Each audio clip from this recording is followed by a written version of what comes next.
Nah, dengan pelajaran kita di pagi hari ini, materi kita di pagi hari ini yaitu mengenai cerpen atau cerita pendek. Mungkin anak-anak mungkin sendiri tahu apa itu cerita pendek.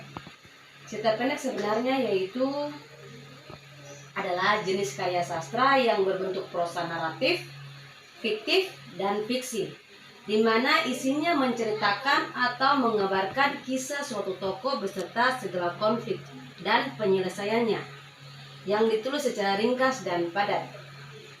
Cerpen pada umumnya atau cerita pendek pada umumnya berpusat pada satu tokoh dan situasi tertentu di mana ada puncak masalah atau klimaks dan penyelesaiannya. Selain itu, dalam cerpen atau cerita pendek itu terdapat kurang lebih dari 1000 kata, sehingga cenderung disingkat dengan cerita pendek. Iya, di dalam cerpen sendiri terdapat 6 elemen penting yang membangun teks cerita pendek tersebut, sehingga membentuk suatu cerita yang utuh. Yang pertama adalah abstrak. Abstrak atau tidak wujud.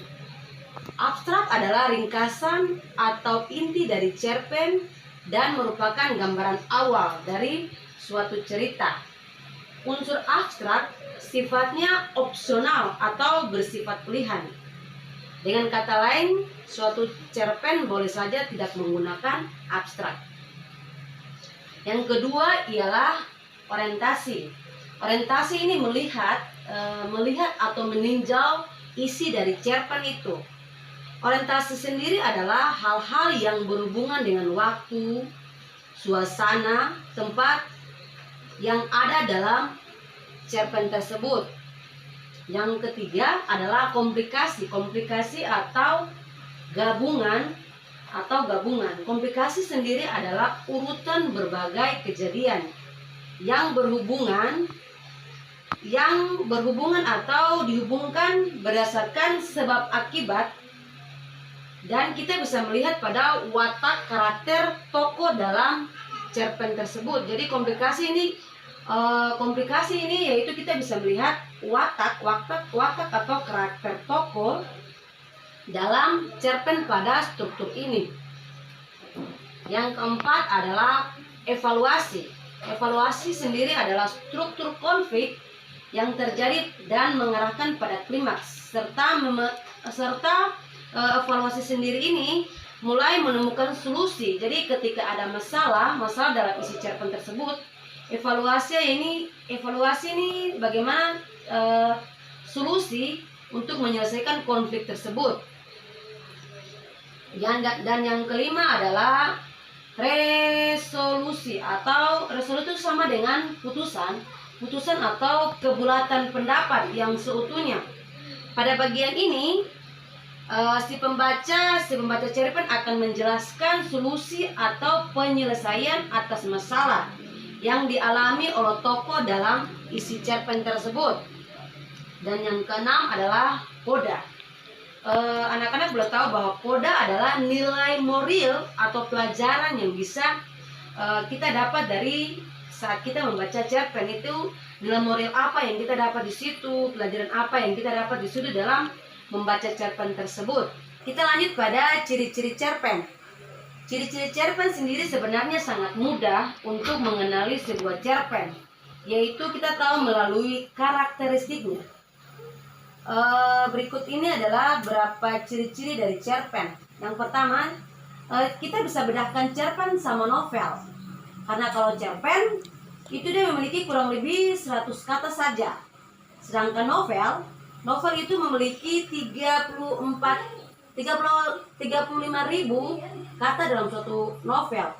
Jadi novel dengan cerpen itu bedanya tuh di ketebalan buku. Kalau cerpen dia memiliki ketebalannya tidak terlalu tebal dibandingkan novel. Novel itu lebih tebal dibandingkan cerpen, karena cerpen itu cuma cerita singkat saja, sedangkan novel itu menceritakan keseluruhan. Jadi jumlah ciri-ciri cerpen yang pertama yaitu jumlah kata dalam cerpen itu kurang lebih dari 1000 kata. Yang kedua, isi cerpen bersifat fiktif, hanya dapat dikhayalkan, dan fiksi cerita rekaan. cerita yang memiliki dasar kenyataan. Hanya yang berikutnya itu hanya terdapat satu alur saja, yaitu alur tunggal. Dalam cerpen itu dia menceritakan alur tunggal saja, tidak menceritakan alur bolak-balik macam dari menceritakan dari besar turun ke kecil, tidak. Dia menceritakan hanya satu saja. Terus bentuk tulisannya sangat singkat atau lebih singkat dari novel. Ya, tadi ibu bilang kalau novel itu dia lebih tebal, sedangkan kalau cerpen itu dia lebih kecil dan dia menceritakan singkat saja dibandingkan novel. Kalau novel tuh menceritakan keseluruhan, terus novel itu ada gabungan-gabungan tokoh. Kalau cerpen dia hanya satu tokoh saja. Terus isi cerpen umumnya diangkat dari kejadian sehari-hari. Jadi kalau cerpen itu dia mengangkat kejadian yang sehari-hari si penulis ini alami. Kejadian yang mungkin dia rasakan seperti apa, dia ungkapkan dalam bentuk ini cerpen tersebut. Terus cerpen juga nih biasakan menggunakan kata-kata yang mudah dimengerti oleh pembaca. Dia menggunakan kata-kata yang memang kita mengerti, supaya kita bisa pahami apa isi cerpen itu bisa kita mengerti atau tidak. Terus bentuk penokohan dalam cerpen sangat sederhana. Terus cerita pendek dapat meninggalkan pesan dan kesan yang mendalam sehingga pembaca ikut merasakan isi cerpen tersebut. Jadi cerita pendek ini ketika kita baca, kita bisa menemukan pesan apa yang kita dapat, kesan apa yang kita dapat, sehingga ketika kita membaca, kita bisa mendalami, bisa menghayati isi cerpen ini sendiri. Entah itu cerpen itu sedih, entah itu cerpen itu marah, entah cerpen itu ada gabungan lah, supaya kita bisa mengerti isi cerpen ini. Dia meninggalkan kesan apa yang kita dapat, kesan apa yang kita dapat. Jadi jika kamu menemukan sebuah karya sastra namun tidak menemui beberapa ciri-ciri yang disebut di atas, maka karya sastra tersebut bukanlah sebuah cerpen. Jadi tadi itu ciri-ciri yang tadi ibu sebutkan itu, ketika kalian membaca karya sastra seperti novel atau cerpen itu, kalian kalau tidak menemukan karya sastra di dalamnya, maka itu bukan disebut sebuah cerpen atau novel. Iya, secara umum terdapat dua unsur yang penting dalam suatu cerpen atau cerita pendek ini. Yang pertama, unsur intrinsik dan unsur ekstrinsik. Iya. Sampai di situ ada yang mau bertanya sebelum ibu lanjut?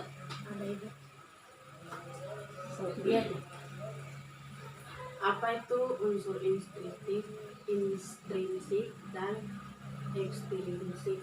Oke, baik. Ibu langsung menjawab. Apa itu unsur intrinsik dan unsur ekstrinsik? Ya, ibu pertama menjawab, unsur intrinsik pada cerpen adalah unsur yang membentuk cerpen itu berasal dari dalam cerpen itu sendiri. Beberapa hal yang termasuk dalam unsur intrinsik adalah pertama tema. Tema yaitu gagasan utama atau inti pembahasan dalam cerpen tersebut. Itu dia punya temanya apa? Itu gagasan utama, itu yang pertama tema.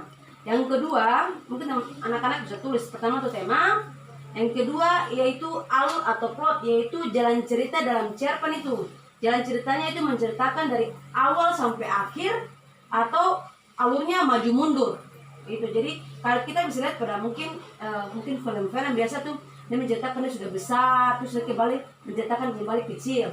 Tapi kalau cerpen ini dia menceritakan dia lanjut terus, dia tidak menceritakan alur bolak-balik, itu tidak. Dia langsung saja. Yang ketiga itu latar atau setting, yaitu berhubungan dengan tempat, waktu dan suasana dalam cerpen itu. Jadi dalam cerpen itu dia menceritakan tempatnya, waktu dan suasana dalam cerpen. Yaitu tokoh, yang selanjutnya yaitu tokoh.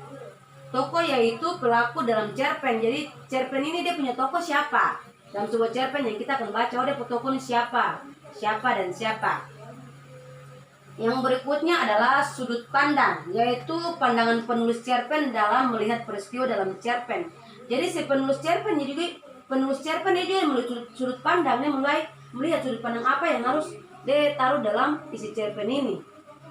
Yang berikutnya gaya bahasa atau penempatan bahasa. Penempatan bahasanya itu mungkin kata-kata yang digunakan dalam cerpen itu kata-kata yang mudah sehingga si pembaca ini bisa menikmati apa isi dalam isi cerpen tersebut.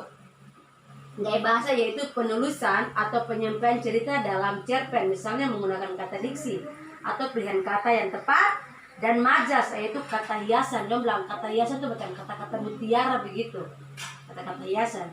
Yang berikutnya adalah amanat atau pesan. Jadi amanat atau pesannya ini itu pesan moral yang ingin disampaikan penulis kepada si pembaca. Ini pesan apa? Jadi penulis itu dia menulis moral apa yang bisa diambil dari si pembaca ini sehingga baik untuk dirinya dan tidak baik untuk dirinya itu seperti apa. Itu yang termasuk dalam unsur intrinsik. Sedangkan unsur ekstrinsik sendiri itu berbeda.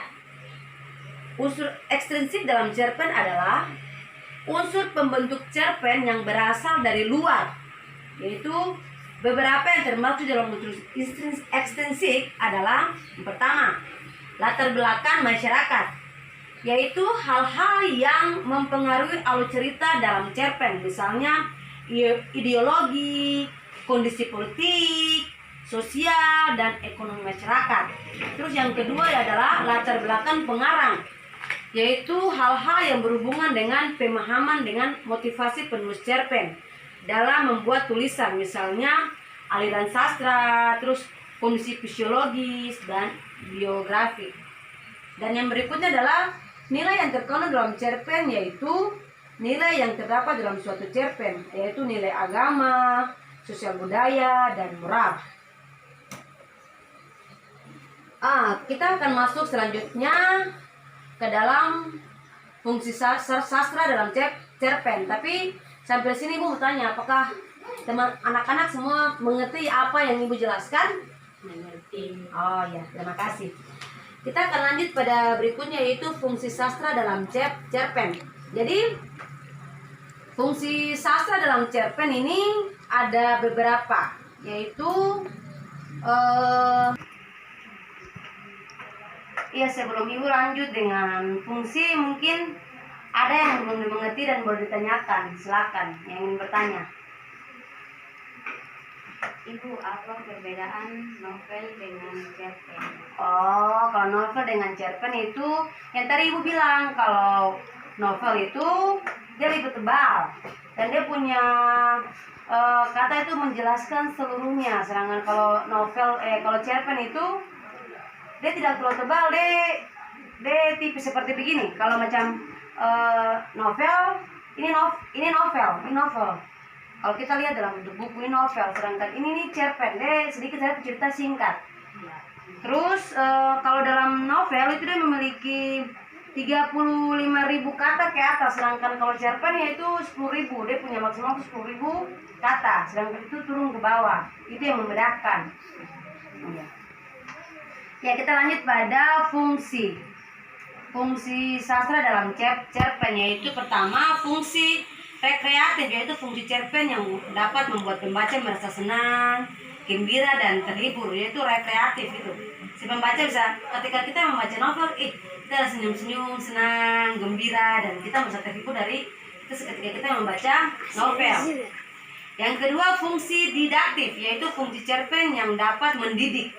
Didaktif itu mendidik kita, mengerahkan kita, supaya si pembaca mendapat nilai-nilai kebenaran dalam isi cerpen ini. Jadi itu fungsi didaktif. Yang ketiga yaitu fungsi estetis, yaitu fungsi cerpen yang memberikan keindahan kepada si pembaca. Dan yang keempat yaitu fungsi moralitas. Fungsi moralitas yaitu fungsi cerpen yang memberikan nilai-nilai moral sehingga pembaca mengerti moral yang baik dan tidak baik untuk dirinya itu seperti apa. Dan yang terakhir yaitu fungsi religius atau fungsi religiutas, yaitu fungsi cerpen yang mengandung ajaran agama dan menjadi teladan bagi si pembaca. Sekian dan terima kasih, sampai di sini pertemuan kita. Minggu depan kita akan lanjut dengan materi selanjutnya. Terima kasih, selamat pagi.